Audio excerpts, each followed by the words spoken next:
تحياتي لكم أينما كنتم مشاهدينا في كل مكان، وأهلا بكم في فيديو جديد.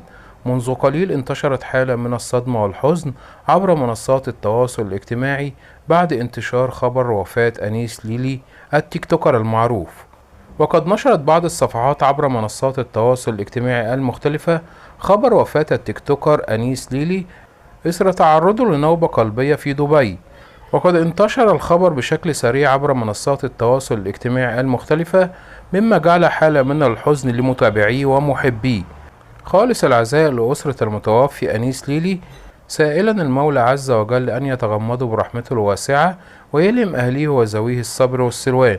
وبكده كنا قلت لحضراتكم بعض التفاصيل المتاحة حتى الآن حول وفاة التيك توكر العنابي أنيس ليلي في دولة دبي إثر تعرضه لأزمة قلبية. وبكده نكون وصلنا بحضراتكم لنهاية الفيديو، وإلى اللقاء إن شاء الله في فيديو جديد، وأقول لكم السلام عليكم ورحمة الله وبركاته.